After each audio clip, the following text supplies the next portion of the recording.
Greetings YouTube and welcome to the Blue Corner into a Cardfight Vanguard deck profile update and a little bit of discussion, as I know some of you have been wondering what exactly am I doing with Narukami with the new ban list coming into effect in about, I think, a month at the time of this video being posted. We'll be getting the Vanquisher set next month, and not that long afterwards Cho-Ou is going to 2, which admittedly is a bit of an oof, but considering they could have gone after many other things in the deck, such as Jaggy Dragoon, Vanquisher itself, Rising Phoenix, I will take this going to 2, especially when so many other decks in the format just got hit. Like, Anger Blade the one I think effectively kills Tachi, which is great because you're going to see less Sweeper Kokanto, which was the card that this was great against. So, less resist units means that losing out on Cho-Ou is not as big of an oof.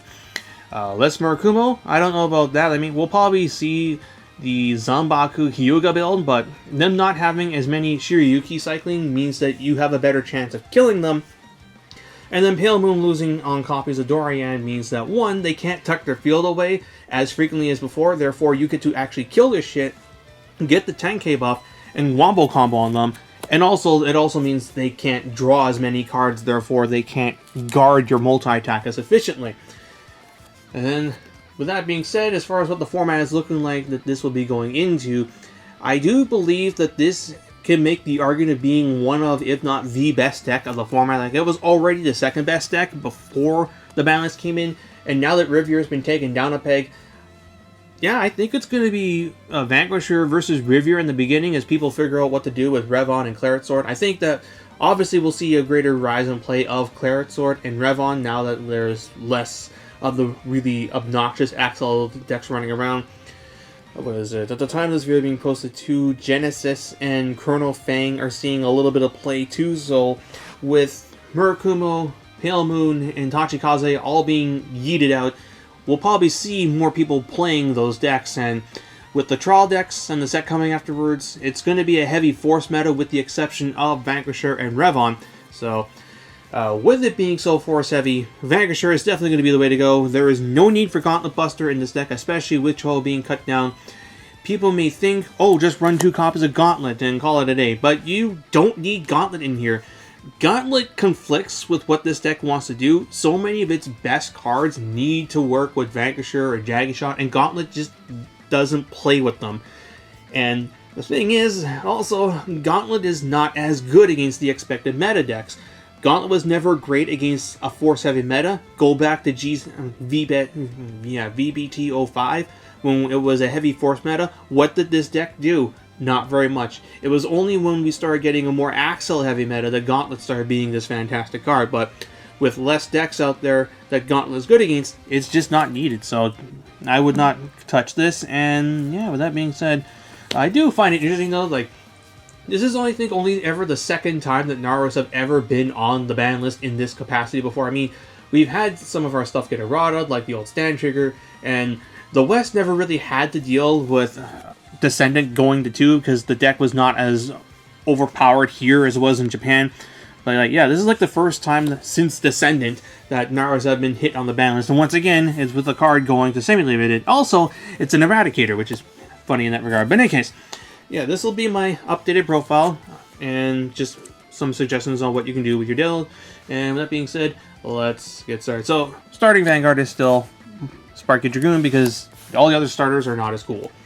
Then for the 3s, as I kind of alluded to, it's pretty much the same 8 as before. So, 4 Vank and 4 Jaggy Shots. The fact that they didn't touch this guy means that they are not as serious about taking Narukami down.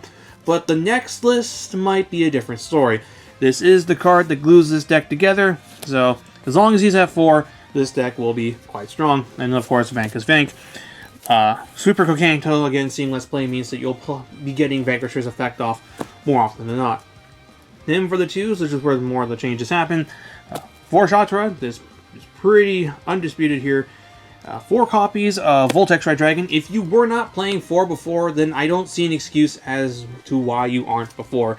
You now have the space with less Cho-Ou's, so max on this guy. He does a lot for this deck.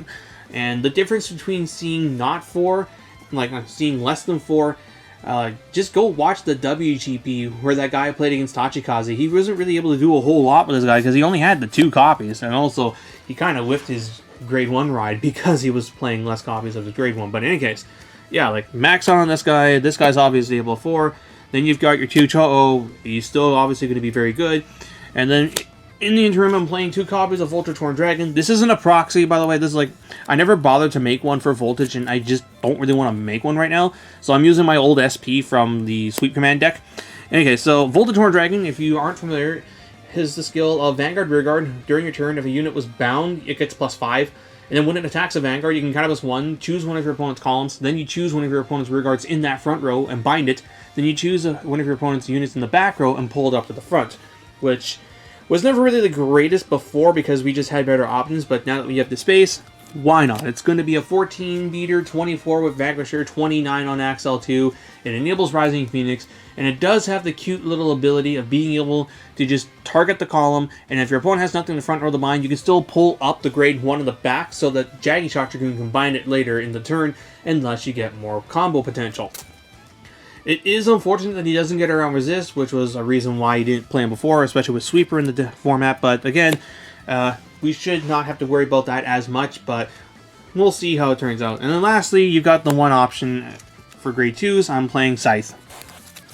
I don't think Zui 10 is needed, but that remains to be seen. Then moving on to the grade 1s. This hasn't changed at all since the last time, so we'll get through this one pretty quick.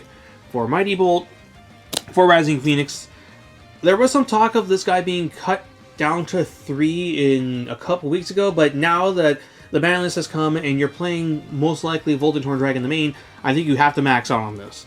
Then lastly, 4 copies of Bajron. Not much to say here. He's an extender. He can get you that random soul charge, which is useful for Scythe, for the effect of Voltex Shred, and what have you. And then for the triggers, same as before, 6 crits, 6 draws, and 4 heals. I might go to 8-4 in the future, but for the time being, I really do like 6-6. And then for gift of choice, Axel 2. Axel 2 all the way. Like, I have almost never wanted to go Axel 1 with this deck. The draws are really useful, especially for something that wants to assemble a specific can to really pop off. And with Pale Moon being hit, this is now arguably the Axel 2 deck that can draw on top of having Axel 2, which is something that is really nice. Like, this deck builds up advantage very well, which is something that the Gauntlet Buster deck can't really do. And yeah, we'll see what happens. So people, I think, have been talking about trying to build the Gauntlet Buster to go against this, but I think you still beat Gauntlet Buster. I mean, yeah, Gauntlet can damage deny you, but I think you can still like push their shit in, especially since that deck always never has hand. One good combo turn and they're either dead or they can't really counterattack, and then you just do it again and they die. And that's pretty much it for the deck in a nutshell. So not much changes. Best summed up as you cut 2 copies of Cho-Ou for 2 copies of Voltage Torn Dragon, and you go from there. Same thing will probably happen in the premium deck, but of course we'll have to see what premium collection brings. I am really hoping to God we get something that is basically a Jaggy Shock Dragoon in premium that allows you to trigger Rising Phoenix and your Shaturas, while also giving you Vanquisher's 10k buff to the front row. And that's pretty much all for this video, so I hope you guys enjoyed it. And until next time, this is BlueStar89, jacking out.